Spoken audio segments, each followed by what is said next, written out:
এই যে ওরে আমি খাওয়াই দিব, আমাকে খাওয়াই দিবে, এটাই তো ভাই। এটা না হয় বুঝলাম যে তুমি ওরে খাওয়াই দিবা বা তোমায় খাওয়াই দিব, কিন্তু আমার মতো হাজার ছেলের কি হইব?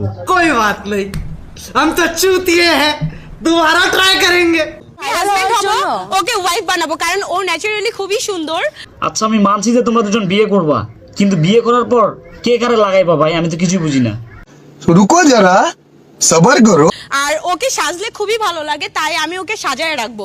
বিশেষ করে ওর শাড়ি পরলে অনেক হট লাগে। কেন তুমি বিয়ে করলে সাজায় রাখবা আর আমরা বিয়ে করলে কি উলঙ্গ রাখবো? সো আমি হাজবেন্ড, ও ওয়াইফ। তোমার তো অস্ত্র নাই, তুমি আর কি করবা? তুমি এর জিব্বা দিয়া এমন এমন করবা।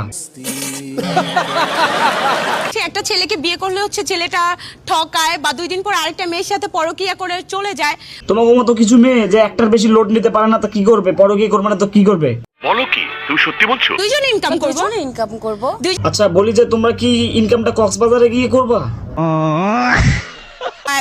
বিভিন্ন দেশে ট্যুরে যাব, হানিমুন করতে যাব। আচ্ছা এখন এই অস্ত্র এরা বলে হানিমুন করবে, তা মামুনি তোমরা কোন দিক দিয়ে হানিমুন করবা আমাকে একটু বলবা? কে কি করলো, কি বললো, হ্যাঁ। কে কি করলো, আমার পিছনে অনেকে অনেক কথা বলবে। আমাকে তো ইচ্ছা আছে অনেক কিছু করার, কিন্তু তা তো আর হলো না।